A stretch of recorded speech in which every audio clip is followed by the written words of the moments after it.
So, hello guys, good evening to all. My name is Jyoti Tharan and you can say me the another name or you can address me by my real name, that is भूमिका Tharan. और प्यार से घर में मुझे जोनी भी बोलते हैं, वो जोनी मीन्स पापा ने, ठीक है। तो आज मेरा टॉपिक है एथिक्स इन नर्सिंग। अगर हम नर्सिंग की बात करें तो हमारा जो नर्सिंग प्रोफेशन है वो बहुत ही नोबल रहा है। As you all of you know about this type of profession कि नर्सिंग को हमेशा एक नोबल प्रोफेशन माना गया है। साथ ही साथ में ये एम्पैथेटिक प्रोफेशन भी है। अब कुछ लोग बोलेंगे एम्पैथेटिक क्या होता है? अरे वो वाला एम्पैथेटिक नहीं जो भावनाओं में बह के कुछ भी करे, वो वाला एम्पैथेटिक नहीं। जब अगर आपको चोट लगती है, बाय मीन्स अगर मैं बात करूँ, आपके कोई रिलेटिव है, ठीक है, और वो है हॉस्पिटल में एडमिट, और उस टाइम पे जो पेशेंट है अपने इमोशन, अपने पेन, उस दर्द से कैसे गुजर रहा है, उस पेन को आपको खुद पे महसूस करके उसकी जो है वो यू कैन से डैट कि आपको उसकी केयर करनी है। एक नर्स की तरह केयर नहीं करनी है, एक फैमिली मेम्बर की तरह उसकी केयर करनी है, जो कि हमें कम्युनिटी में सिखाया जाता है। सो कम्युनिटी भी एक नर्सिंग का बहुत यू कैन से कि बहुत ही बढ़िया सब्जेक्ट है और एक ग्रेट स्कोप है। हम जब पेशेंट के साथ हॉस्पिटल में उनका डेटा असेस नहीं कर पाते, डेटा कलेक्ट नहीं कर पाते, तब हम कम्युनिटी सब्जेक्ट पढ़ते हैं, या आप ये लगा लीजिए कि कम्युनिटी को पढ़ते हैं।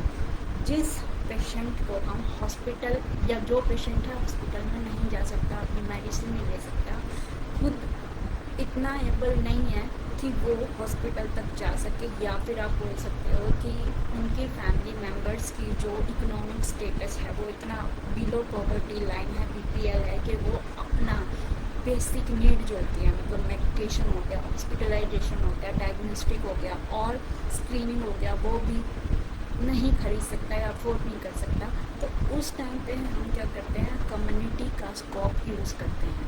और कम्युनिटी डायरेक्ट डील करता है क्लाइंट के घर। अब कम्युनिटी में हम पेशेंट नहीं बोलेंगे, कम्युनिटी में हम बोलेंगे कि क्लाइंट को ट्रीट करने जा रहे हैं। अब ऐसा भी नहीं है कि डायरेक्ट आप ट्रीटमेंट ही दे दोगे। सबसे पहले तो उसकी जो सिचुएशन है क्लाइंट की, उसको असेस करना है। फिर source of transmission of disorder और डिजीज़ आप देखोगे कि, या डायग्नोस देखोगे कि डिजीज़ हो किस वजह से रही है, जिसको हम एक और टर्म देंगे जिसका बोलते हैं हम कि एपिडेमोलॉजी, ठीक है। Epidemiology means it means study. तो मतलब पॉपुलेशन के अंदर कितनी आप स्टडी करोगे किसकी डिजीज़ कंडीशन की, वो कैसे फैल रही है, उसकी फ्रिक्वेंसी क्या है, किस टाइम पे फैली, किस जगह पे फैली और किस पर्सन को फैली, और वो फैली है तो किस कारण से फैली, आपको कॉज भी पता होना चाहिए। अब कॉज पता हो गया तो आप मोस्ट ऑफ द डिजीज़ को कंट्रोल कर सकते हैं। आपने सुना था अभी कोविड-19 आया था 2019 में, ठीक है।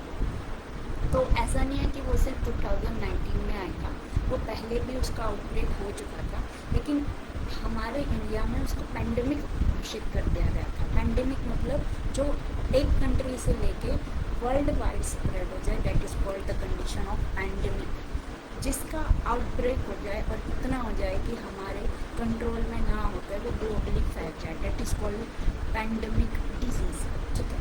तो इस प्रोसेस को समझने के लिए जो कम्युनिटी मेडिसिन है या कम्युनिटी हेल्थ नर्सिंग एक सब्जेक्ट चलाया गया है।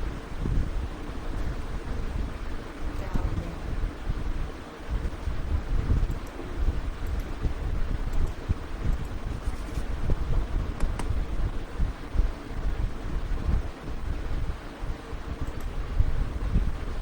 ठीक है, तो जो सब्जेक्ट चलाया गया उसको बोला है कम्युनिटी हेल्थ नर्सिंग, और जो डिजीज़ के बारे में कम्युनिटी में समझाया गया, पढ़ाया गया, उसको बोलेंगे epidemiology in the community level, या फिर आप बोल सकते हैं कि एपिडेमोलॉजी की हम स्टडी कर रहे हैं कम्युनिटी बेस्ड।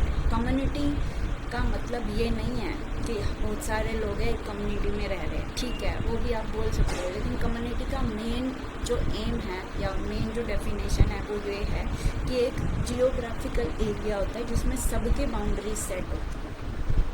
लेकिन जो उनके इंटरेस्ट होते हैं ना, वैल्यूज़ होती है, थॉट्स होते हैं, और आप लगा लो कल्टीवेशन होता है, सिविलाइजेशन होता है, वो सेम होते हैं।